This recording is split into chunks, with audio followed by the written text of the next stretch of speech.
Existe um componente num carro de Fórmula 1 que não tem o glamour do motor, do turbo, não fica vermelho como os freios, etc., mas que faz, especialmente hoje em dia, toda a diferença entre vitória e pole position e chegar no fundo, ou às vezes nem terminar uma corrida e de toda forma ter desempenho terrível. Também não é um componente comentado como os pneus, de que a gente fala tanto nas histórias de estratégia, e afeta diretamente o desempenho de um carro na pista ou com a gente na rua. É a suspensão.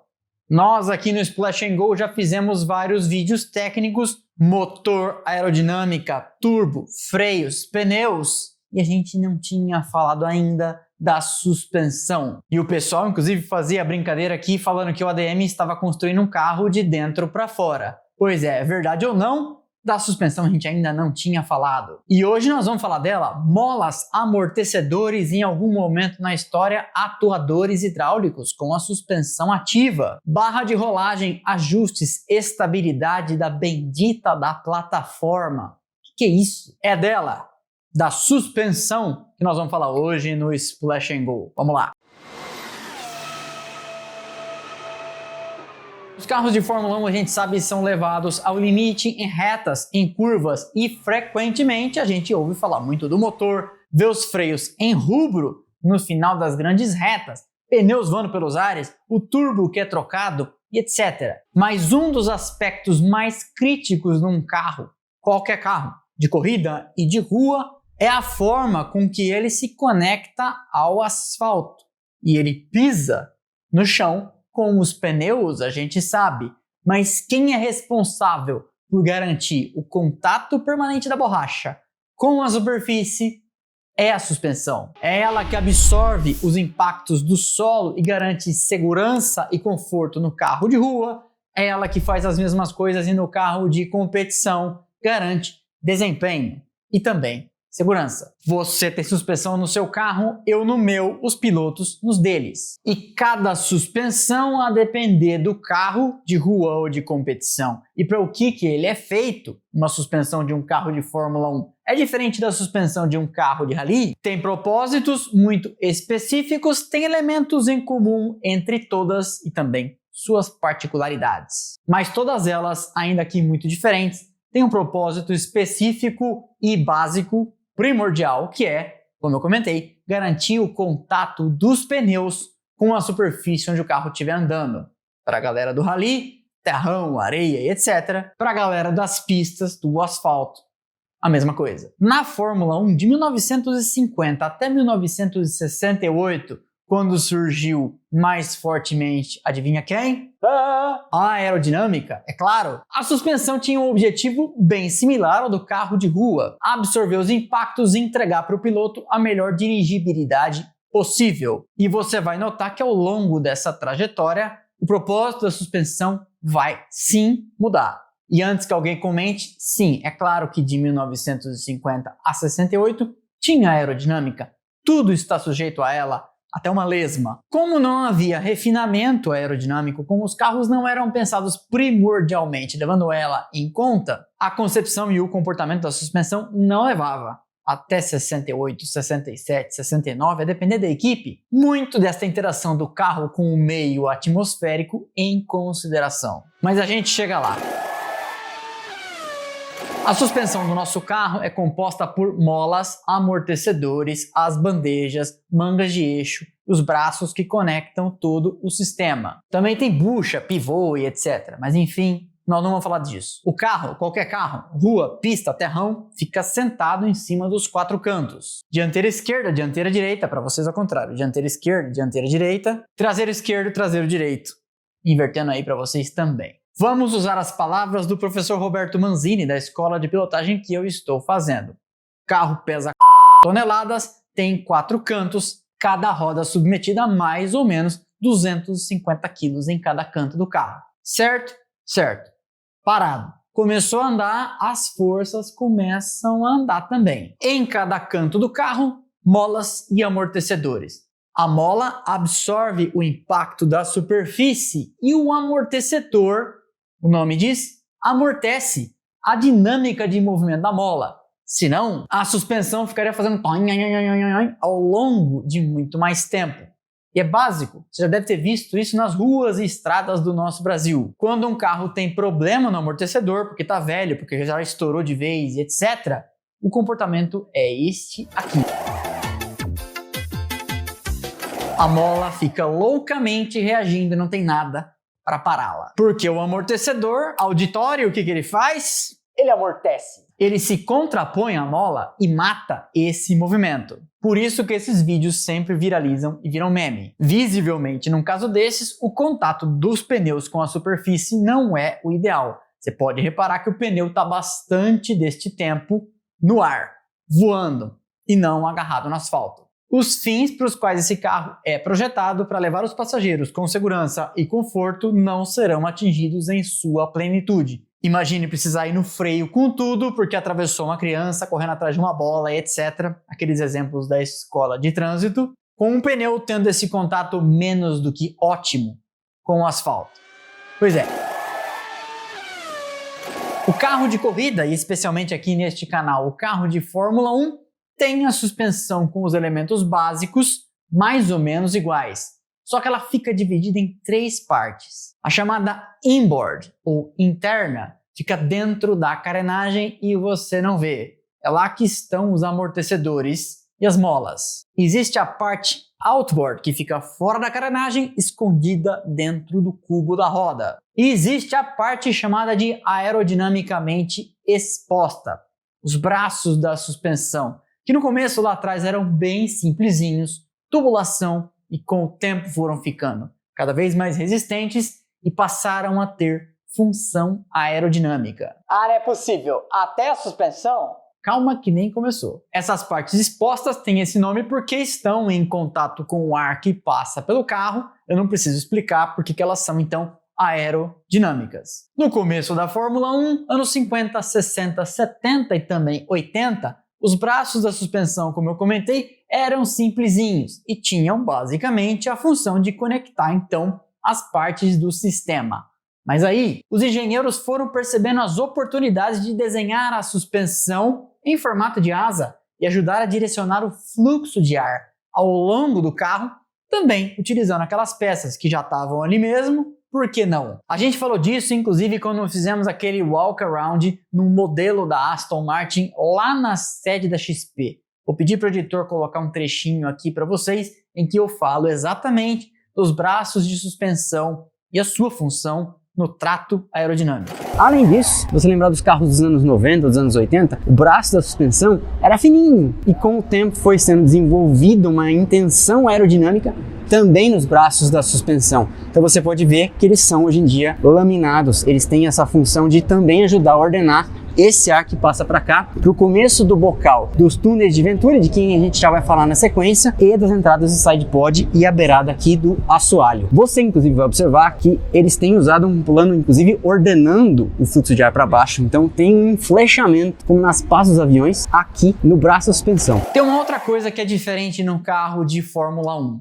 as molas. Elas não são bem aquelas em formato espiral, ou certo seria dizer helicoidal. Desde 1989, numa ideia trazida também ela por John Barnard, as molas são barras de torção.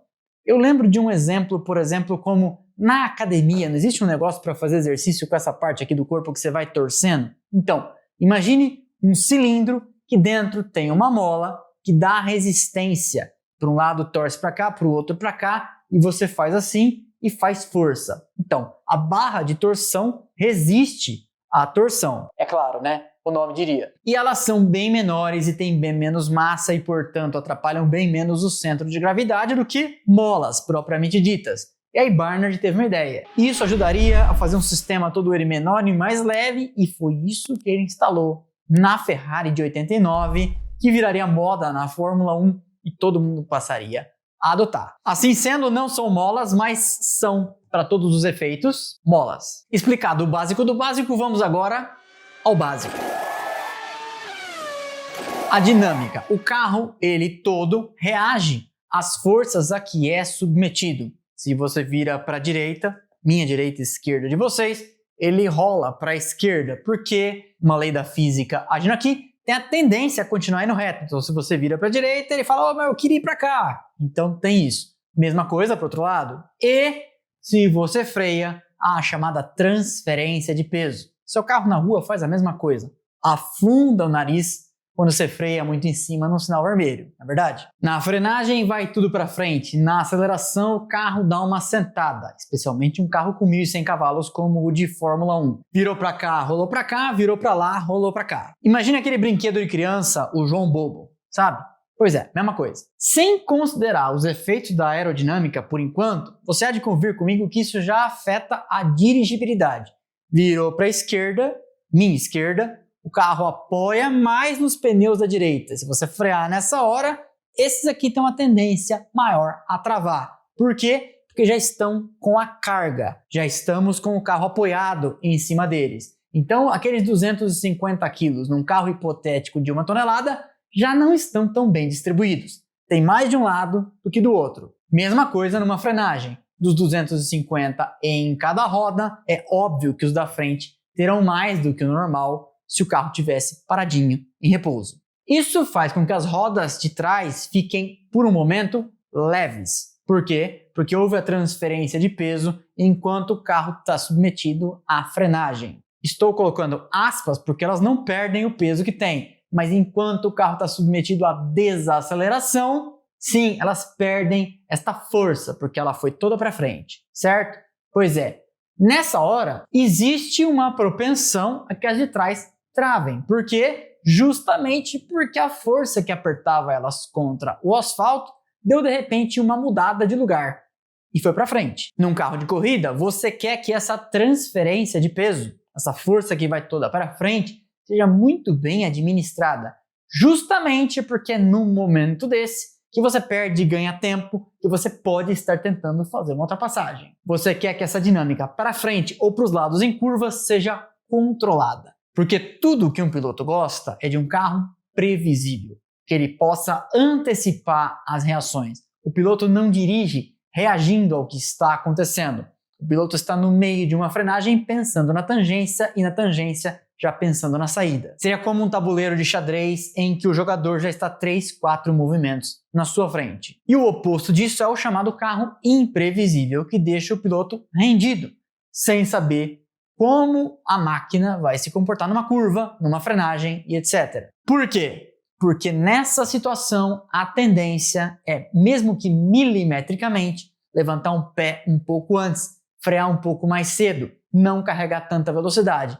Afinal de contas, quando a máquina não se comporta de maneira previsível, você tem que estar preparado para tudo. Explicado o básico do básico e o básico, a gente entra no centro da questão que envolve os carros de Fórmula 1 de hoje em dia e já também eles desde 1978, 1980, a tal estabilidade da plataforma.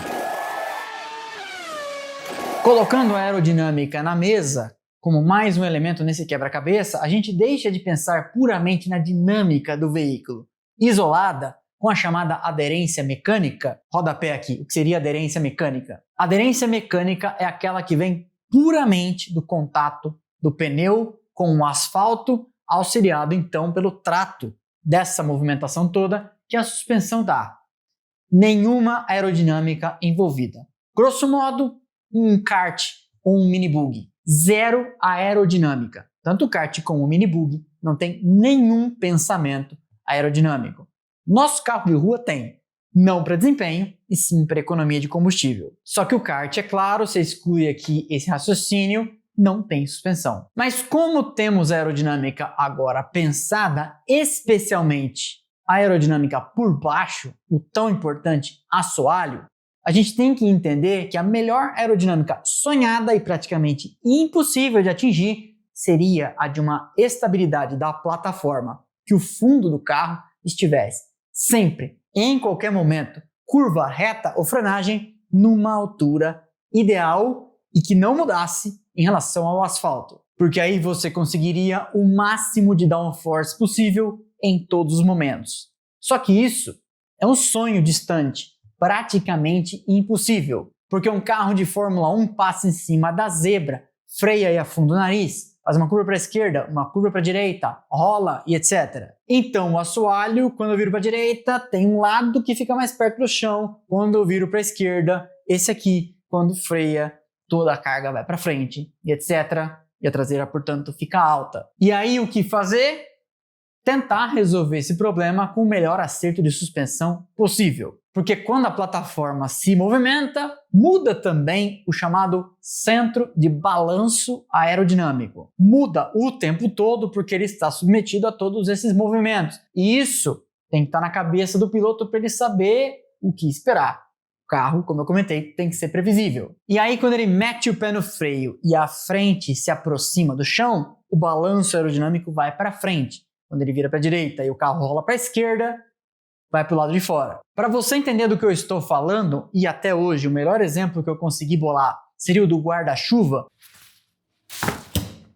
Quando você anda de frente por uma brisinha, você percebe que em dado momento, a depender desta angulação, existe uma força ascendente que puxa o guarda-chuva e se você achar o ponto de equilíbrio, ele fica com peso zero. É como se ele não estivesse na sua mão. Por quê? Uma vez um professor de física me explicou isso. O ar que está aqui dentro dessa parte curvada, em repouso, funciona como se fosse parte da asa de um avião. As moléculas que vêm de frente encontram o ar que está aqui, batem e passam reto. Então, embora não tenha a parte fechada que uma asa teria, ela gera um pouco de sustentação, porque o acumulado de moléculas que está aqui dentro faz as vezes de uma parte da asa. E aí você tem o diferencial de pressão, aquele que faz o avião voar.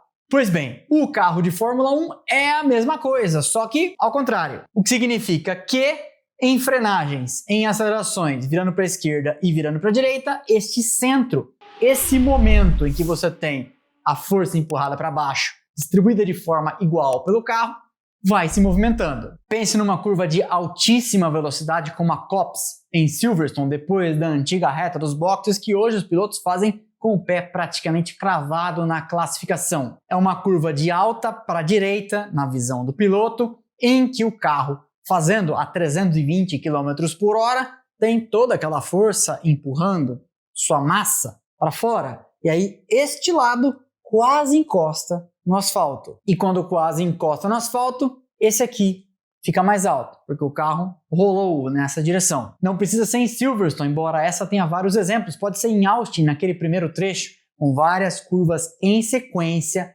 todas de alta, forçando a aerodinâmica do carro para lá e para cá, sucessivamente. Tem outra coisa. E quando o carro rola tanto que rela no asfalto? A depender de como ele rela e o quanto rela, perde-se de repente a pressão aerodinâmica. Afinal de contas, tudo funciona porque o ar está passando, gerando um diferencial e empurrando o carro para baixo. Quando o ar para de passar, porque o carro relou no chão, você tem uma perda de pressão, ainda que não seja total. Porque é claro que para o carro bater inteiro, chapado no chão, seria muito difícil, mas isso pode descontrolar o carro e, inclusive, é uma das aventadas causas, talvez e provavelmente não a única, do acidente fatal de Ayrton Senna em Imola 1994. Eu sei, faz tempo que eu prometo um dia fazer um vídeo sobre esse acidente.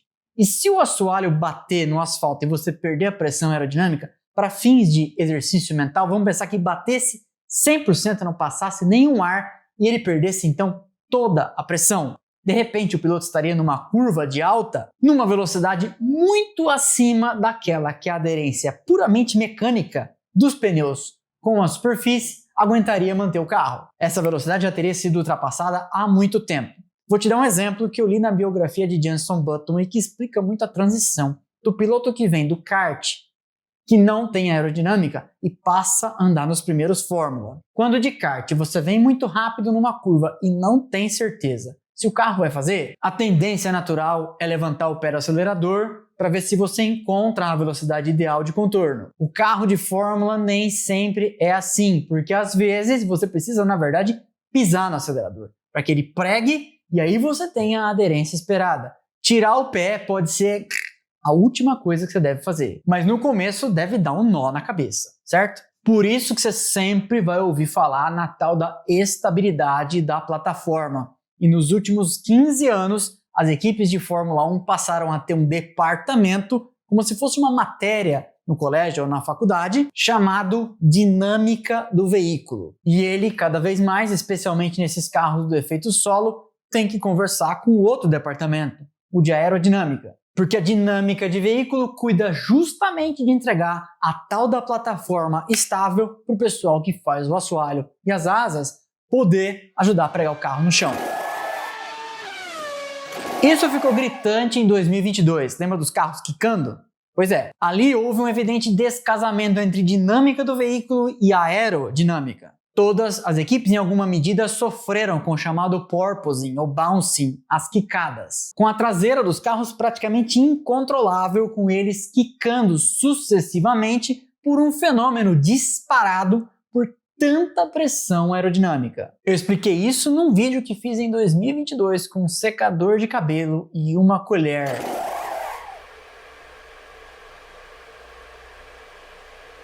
Olha o Rodrigo de 2022 aí já fazendo vídeo. Inclusive isso nos leva à suspensão mais comentada da história. Na década de 70 e 80, lidando com as quicadas, as equipes da Fórmula 1 pensaram seria perfeito, seria o nosso sonho se a gente tivesse amortecedores sintéticos que ficassem mais duros e mais moles, obedecendo ao nosso comando. A ideia era justamente lidar melhor com a dinâmica, o balanço do carro, e poder matar ele mais cedo, controlá-lo, dirimi-lo, abafá-lo. Nascia ali a chamada suspensão ativa, de que contei no detalhe neste vídeo aqui. Em linhas gerais, o vídeo vai mais a fundo, eles pensaram, e se a gente bolasse um sistema computadorizado que monitorasse a altura do carro em todos os momentos, em cada parte da pista, e mandasse ordens para que um cérebro eletrônico distribuísse a carga dos amortecedores em tempo real. Contrabalançando então essa tendência de virando para cá, rolar para cá, porque opa, amortecedor endurece aqui e não deixa. E a mesma coisa para cá, é a mesma coisa freando. Isso daria ao pessoal da aerodinâmica a tal da plataforma estável, tão sonhada e praticamente impossível. Foi isso que fez os carros de Newey, com Mansell e Prost em 92 e 93, imbatíveis. Ou nas palavras de Ayrton Senna, de outro planeta. E era o mesmo, enquanto a sua McLaren em 92 ainda usava molas e amortecedores, em 93 ele já teve suspensão ativa, o carro de Mansell em 92 andava praticamente sob um tapete, permitindo então que um cara arrojadíssimo com aerodinâmica, Newey, fizesse um carro extremo, sem ter que se preocupar com o asfalto. Porque pensa comigo, quando você vai mandar um carro para a pista, você tem que decidir, e é uma decisão que não tem como mudar depois, qual é a altura, na frente, atrás, a carga de molas e etc. Mandou, só vai mudar na hora que ele voltar. E na hora que ele voltar já não fez a pole position, já perdeu a corrida e etc. Mas e se houvesse então essa suspensão que permitisse ao carro ir mudando os parâmetros em tempo real, como eu comentei? Pois é, ela existiu. Sem a suspensão ativa, os engenheiros ficam, como estão até hoje, presos ao chamado compromisso. O que é o compromisso? Não é anel, não é nota promissória, não é casamento, não é dívida. Seria pensar numa suspensão dura o suficiente para absorver e não devolver para a guiada as mudanças de dinâmica, de direção e etc., mas que também não deixasse o carro indócil, ou seja, tem que achar aquele meio termo.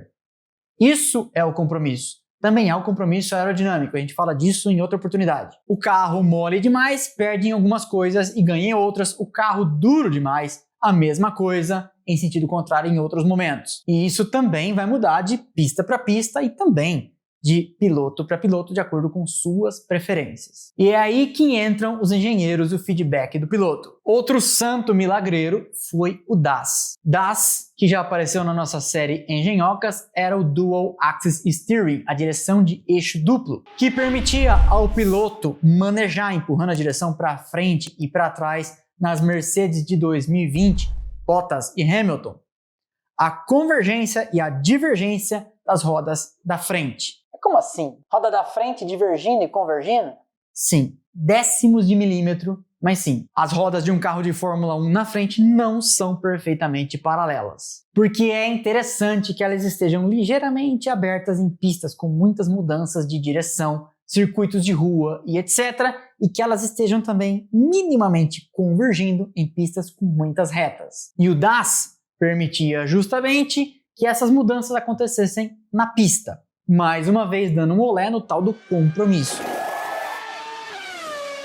Esse é o conceito básico, mas ADM, o que um engenheiro e um piloto podem mudar numa suspensão? São dezenas de parâmetros que combinados dão milhares de opções. Determinada carga na frente, determinada carga atrás, com tal cambagem e tal altura do solo, pode mudar para um pouquinho mais alto, mantidos os outros parâmetros, um pouquinho menos alto, muda a cambagem e etc. Você percebe? As combinações são virtualmente infinitas. O primeiro parâmetro é a chamada ride height, ou seja, altura com relação ao solo, altura base. Lembrando que existe uma altura mínima do regulamento. Ela é crucial para o desempenho e cada milímetro que você muda tem um ganho aerodinâmico absurdo. O ideal seria andar o mais baixo possível que a norma permitisse. Só que às vezes, que o diga a Ferrari na China em 2025, baixo demais pode ser um problema. Porque com o tanque cheio na distância de um grande prêmio, você vai batendo o assoalho no chão, gasta aquela placa e ainda que esteja parado na altura mínima, na pista sacudindo, batendo no chão, não estará. Carro mais baixo maximiza o downforce, mas tem esses problemas. Bater no chão. E não só bater no chão, bater nas zebras. Uma pista que nem Monza, por exemplo, você precisa conseguir atacar as zebras porque boa parte do tempo de volta é ganho nelas. Você também pode mexer na rigidez das molas dianteiras e traseiras. Uma suspensão mais dura permite que o carro ande mais baixo, porque ele vai bater menos, mas, é claro, reduz a aderência mecânica, ou seja, o contato dos pneus com a superfície, justamente porque mais duro, o carro ficou mais intolerante às imperfeições da pista, à zebra, etc. E usando um acerto mais macio, tanto na frente como atrás, o inverso se opera. Você tem um carro mais tolerante às imperfeições e às zebras, ao custo de pressão aerodinâmica. Outro acerto é a chamada barra de rolagem ou barra estabilizadora. Ela tem a função de conter a rolagem do carro para os lados, por isso que ela chama barra de rolagem. Um acerto mais duro reduz essa tendência ao preço de causar instabilidade nas curvas de raio mais longo. Portanto, uma pista como Silverstone, Barcelona, Qatar vai, em teoria, não considerando todos os outros elementos, querer uma barra de rolagem com um acerto mais mole, mais tendente a rolar. Só que isso tem o preço de te custar entrada de curva, porque afinal de contas, pensa comigo, quem aponta melhor numa curva chegando seco, metendo o pé no freio já para virar? Um Porsche 911 ou um busão de cidade que tem que fazer aquela baita daquela curva e dar aquela roladona? Também é possível mudar a cambagem. Se você já viu foto de carro de Fórmula 1 saindo dos boxes, você percebe que as rodas da frente estão mais distantes na base do que em cima. Por quê? Porque os pneus dobram. E quando eles dobram, se eles estão assim, você ganha 100% de contato na hora que ele estiver sendo forçado para fora. Mas se eles estivessem assim, eles fariam assim, você teria menos contato com o asfalto. Lembrando sempre que uma coisa é o carro parado, outra coisa é o carro a 300 por hora fazendo curva, submetido a diversas formas de forças e esforços. Além disso, o toe-in, toe-out, que é o que eu comentei antes sobre o DAS, o ângulo de convergência e de divergência. E se você combina todos esses elementos, mas mudar o pneu do médio para o macio e etc., tudo vai mudando, além de levarmos em consideração que o carro estará em diversos níveis de combustível, portanto, em diversos pesos ao longo da corrida, e em algum momento estará mais leve com o pneu velho e para no box e volta tão leve quanto com o pneu novinho, e o comportamento pode ser completamente diferente. Tá, Demi, mas você não falou depois de tanta coisa nesse negócio de pull rod, push rod? O que é isso? Ao longo dos anos, as suspensões foram evoluindo e hoje temos dois tipos básicos de arquiteturas: pull rod e push rod. Eu explico. No push rod, que era o formato standard até os anos 2000, os amortecedores estão em cima, dentro do chamado castelo da suspensão, e são acessados abrindo aquela tampinha no topo do chassi e então conectados aos eixos, aqui por braços ascendentes. Amortecedor em cima, então quando o carro passa no buraco, a suspensão reage assim. Esse é o push rod. No pull rod é ao contrário, os amortecedores estão embaixo. Deixa eu deixar alto aqui para vocês verem. E aí o carro reage assim e os amortecedores estão aqui. Isso tem, para começo de conversa, a vantagem de deixar o peso o amortecedor embaixo, que ajuda o centro de gravidade, mas a parte ruim é que para acessar a suspensão e fazer o acerto, mexer nas cargas e etc., você precisa abrir mais partes do carro que estão menos acessíveis. Por baixo é sempre mais difícil. Cada tipo de suspensão tem suas vantagens e desvantagens e não é apenas centro de gravidade, facilidade ou dificuldade de acesso que são levados em consideração. A Ferrari em 2024, por exemplo, tinha push rod e mudou para pull rod, segundo eles, por razões meramente aerodinâmicas. Porque, lembra lá do começo, os carros têm a suspensão hoje em dia também trabalhando como peças, como asas direcionadas a direcionar o fluxo de ar. E no entendimento da Ferrari, aparentemente um entendimento equivocado, porque o carro não deu muito certo, essa suspensão do ano passado tinha chegado no limite de desenvolvimento e os braços da suspensão ali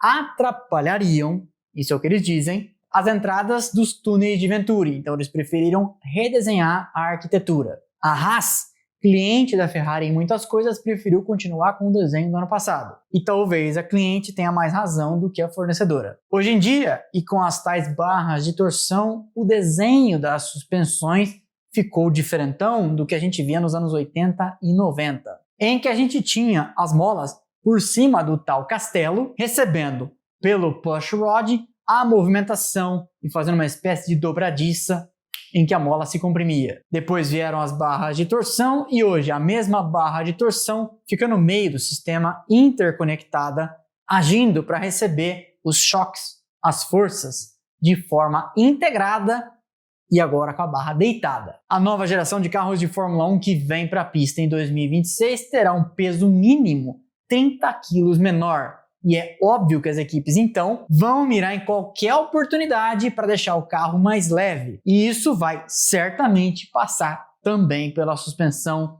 como dizem os ingleses, no stone unturned, sem pedras que não foram viradas, procurando embaixo de cada uma delas uma oportunidade de ganho. A suspensão de 1950 para cá, a bem da verdade também no nosso carro, mudou bastante. Ainda que os princípios gerais sejam os mesmos, só que hoje, como todo funcionário, ela foi acumulando funções e cuida, então, também, além de absorver impactos e manter o contato do pneu com a superfície no máximo de tempo possível, maximizando a aderência e a capacidade de virar, parar e acelerar, também agora, como a gente comentou aqui, um apêndice aerodinâmico. E a gente já falou aqui diversas vezes no canal de vezes em que a suspensão foi considerada um dispositivo aerodinâmico móvel. Mas isso é papo para outro vídeo. Esse foi então o episódio da suspensão no Splash and Go, que faltava fazer há muito tempo. Eu espero que vocês tenham gostado. Deixa o like que é de graça, não custa nada, você sabe, ajuda demais o canal, quer abraçar para mim, quer abraçar para nós. E eu te vejo aqui nos próximos vídeos. Não custa nada deixar seu like. O trabalho é mínimo e é importante demais para a gente seguir crescendo, chegando cada vez mais longe, internet afora. Para não perder nada do que a gente faz por aqui, você já sabe, se não sabe, eu conto de novo. Temos canais de notificação, Instagram, Telegram e WhatsApp.